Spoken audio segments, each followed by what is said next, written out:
By your name, do you mean the lowercase name? Yes, your title case. So it's quite okay to have the first letter of your name, but not the whole thing in capitals, because we know that's like the ship.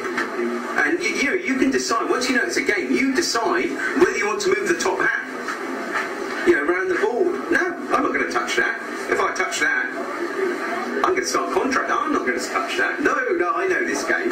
But also, John, if you have actually made a written sealed contract with a moneylender or whatever, yes, and a debt collector has bought that debt, unless you have agreed to that debt being able to be sold, yes, then the debt collector has no legal call on you whatsoever. Right, I wasn't aware of that. Yeah, I wasn't aware of that. Because your contract was made with the I totally agree with that. Totally agree with that. For the debt collector. I would presume they would have to act as a legal agent.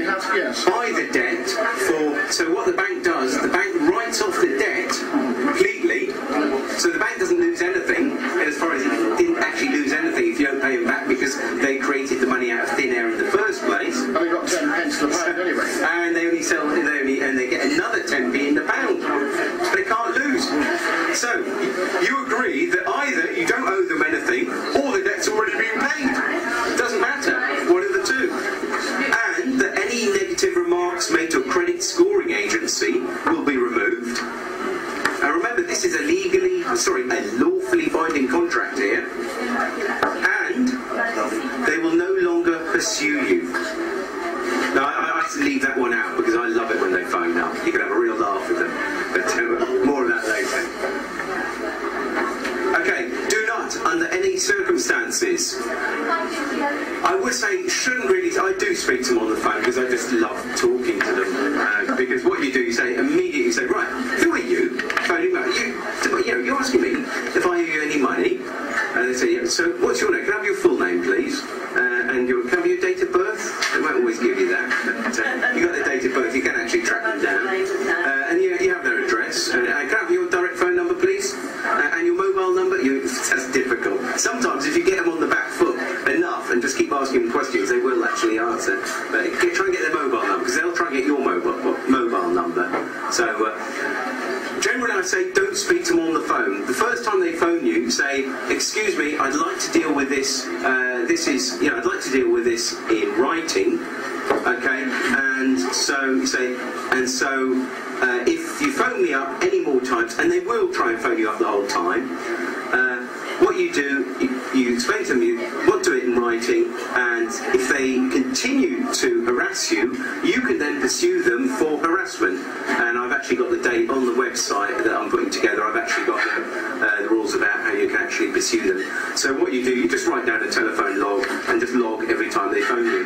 However, what you do the second time they phone you, don't say you're out, because that would be lying, and I try and act always honourably and always tell the truth and act lawfully. So I'm not trying to get anyone to break the law here, but what I'll say is just one moment, as if you're just about to go and get that person. So I'll ask, put one drink there please, just one moment, and then I put the phone down very quietly. Ros knows this because she actually picked the phone up and gave him my mobile number. Put the phone down, and what I do, just for like comic effect, is tiptoe away very quietly. And normally, on average, 4 minutes.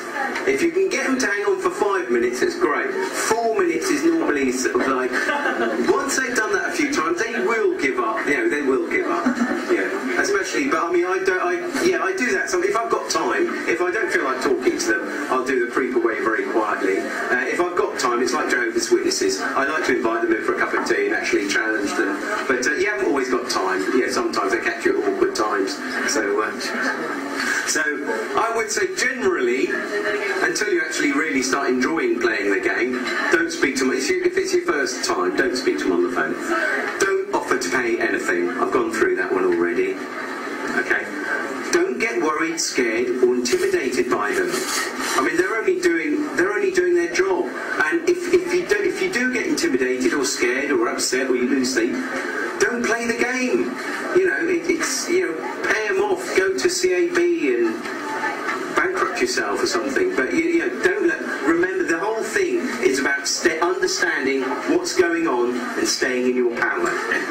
Okay, so as we've already said, we're just about to have a break and have some food. A verbal agreement with a debt collector is more enforceable than the unilateral one with the bank.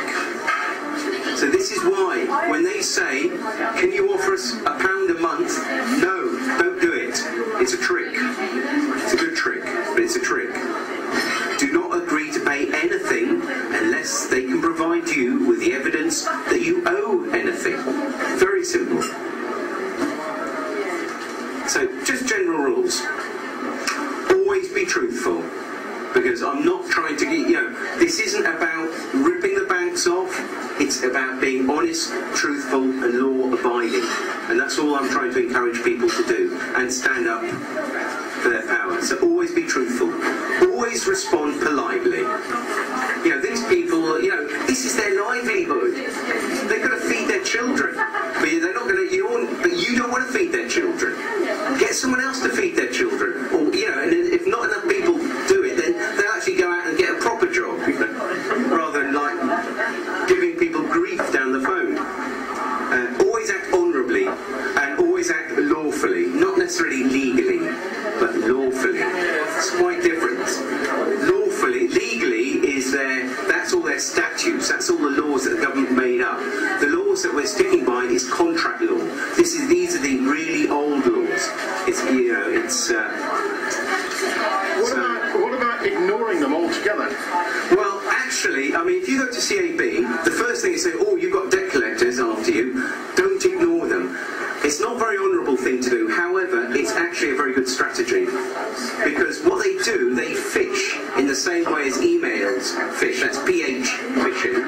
What they'll do, they'll phone up lots of people, and as soon as they get one person sort of saying, oh yes, I owe you some money, right, okay, they think, bang, great, and they then go to a sort of like a list where they get phoned up twice a day or whatever, and lots of grief. So they look for somebody. So they look for somebody that, and I try to sort of encourage them to phone me up as much as possible these days. It costs them money, doesn't it? Sorry?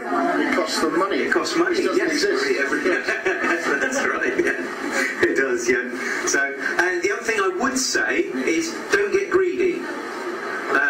Obviously, if you're in debt, discharge your debts. But it'd be very easy to go out and get 10 credit cards and make an absolute killing of this. If you do that, you're playing exactly the same game as they are.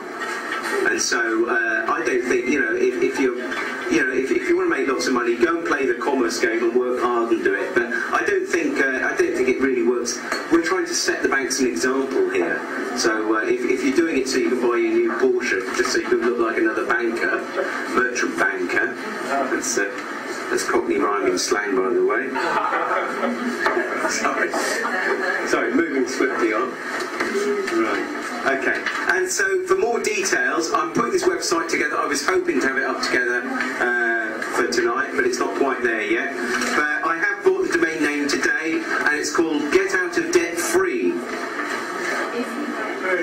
And that's going to be, the cards are going to be hanging out. So, just like, because it is all a game, and so I thought it'd be useful to, I'm going to print those out as flyers.